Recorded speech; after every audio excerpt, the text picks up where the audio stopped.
नमस्कार दोस्तों, क्या कोई सोच सकता है कि एक झोपड़ी में रहने वाली महिला अचानक करोड़ों की जमीन की मालकिन बन जाए? जी हाँ, करोड़ों की। लेकिन सवाल ये है कि अगर ये महिला करोड़पति है तो आखिर ये झोपड़ी में क्यों रह रही थी? सवाल तो बहुत सारे थे, लेकिन दोस्तों जब इसकी सच्चाई सामने आई तो पुलिस के भी होश उड़ गए। आज हम आपको एक ऐसी घटना सुनाने जा रहे हैं जो न केवल एक महिला की जिंदगी से जुड़ी है बल्कि एक बड़ी आपराधिक गैंग की पोल भी खोलती है। कैसे एक चेकबंदी लेखपाल ने अपने गैंग के साथ मिलकर इस महिला को अपने जाल में फंसाया और इस गैंग ने कैसे बरेली में करोड़ों का हेरफेर किया, चलिए जानते हैं। बरेली पुलिस ने हाल ही में एक महिला रेनू को गिरफ्तार किया है जो भूमाफिया गैंग के एक सदस्य के तौर पर काम कर रही थी। इस गैंग का सरगना था चकबंदी लेखपाल सावन कुमार जायसवाल और उसका साथी अमित राठौड़। इन दोनों की मिली भगत से एक के बाद एक गरीब और दबे कुचले लोगों की जमीनों पर कब्जा किया गया। इनकी वजह से अब तक 100 करोड़ से अधिक की जमीन पर कब्जा हो चुका था। लेकिन सवाल ये था कि रेनू का इस पूरे खेल में कितनी भागीदारी थी,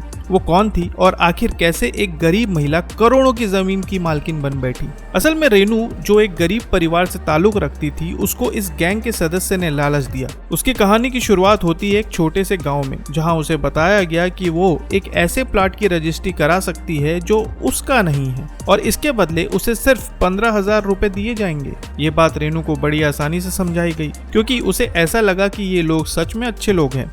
उसके भांजे दीपक ने उसे बताया कि ये लोग वास्तव में जमीन के मालिक हैं और अगर रेनू उनके लिए रजिस्ट्री करवा देती है तो उसकी जिंदगी बदल सकती है।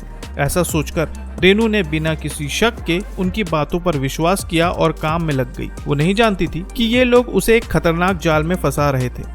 चकबंदी लेखपाल सावन कुमार ने उसे अपना निशाना बनाया और 1760 गज के प्लाट पर कब्जा करने के लिए उसे शामिल किया। रेनू को यह कहा गया कि उसका नाम और आधार कार्ड एक अलग पते पर बनवाया जाएगा और बैंक अकाउंट भी खोला जाएगा। 15 अक्टूबर को उसका आधार कार्ड नवाबगंज के एक पते पर बनवाया गया और फिर उसी के बाद उसका बैंक अकाउंट खुला। उसके बाद 21 अक्टूबर को उसके नाम से पहले 4 बेनामे किए गए और फिर 17 फरवरी को बाकी बचे 4 बेनामे किए गए।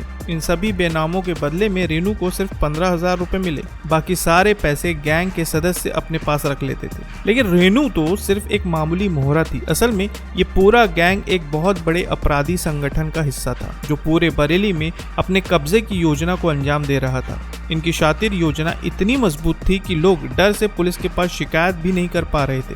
जब पुलिस ने मामले की छानबीन शुरू की तो इस गैंग के खौफनाक तरीकों का पता चला। ये गैंग गरीब, लाचार और असहाय लोगों को लालच देकर उनकी जमीनों पर कब्जा करता था। इसके बदले इन लोगों के खिलाफ शिकायतें दर्ज करने वाले पीड़ित को डराया धमकाया जाता था। इस गैंग ने केवल जमीनों पर कब्जा नहीं किया बल्कि इसके पीछे एक पूरा नेटवर्क का काम था। कहा जा रहा है कि शायद इस पूरे खेल में कुछ वकील, पुलिसकर्मी और कई अन्य लोग भी शामिल हो सकते हैं। अब जैसे ही एसपी सिटी मानुष पारिक को इस गैंग के बारे में जानकारी मिली, उन्होंने त्वरित कार्रवाई की और चकबंदी लेखपाल सावन कुमार और उसके साथी अमित राठौर को गिरफ्तार कर लिया। इसके बाद लगातार शिकायतें पुलिस के पास पहुंचने लगी। पुलिस ने एसआईटी का गठन किया जिसमें कई थानों के पुलिसकर्मी शामिल थे। इनकी मेहनत से अब तक 4 आरोपी जेल भेजे जा चुके हैं, लेकिन पूरा नेटवर्क अभी भी पूरी तरह से खुलकर सामने नहीं आया है। पुलिस के पास इस गैंग के बारे में कई नए मामले आ रहे हैं और अब कहा जा रहा है कि यह गैंग सिर्फ बरेली तक सीमित नहीं था बल्कि इनके कई और साथी हो सकते हैं जो अन्य जिलों में अपनी जालसाजी फैला चुके हैं। पुलिस की छानबीन में कई और शॉकिंग खुलासे हुए हैं। एक ऐसी महिला ने भी अपना बयान दर्ज कराया जिसमें 1700 गज के प्लाट पर 5 बेनामे किए थे।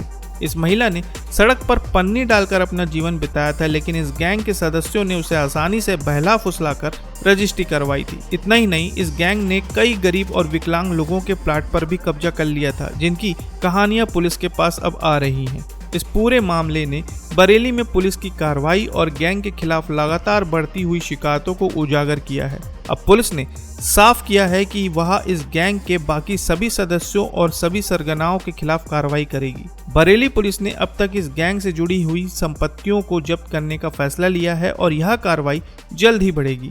तो दोस्तों, इस घटना से यह सीखने को मिलता है कि कभी भी किसी के बहकावे में आकर किसी गैर कानूनी काम में शामिल होना आपके लिए कितना खतरनाक हो सकता है। अब यह देखना दिलचस्प होगा कि इस मामले में और कौन कौन से लोग पकड़े जाते हैं और इस गैंग के और कौन से राज सामने आते हैं।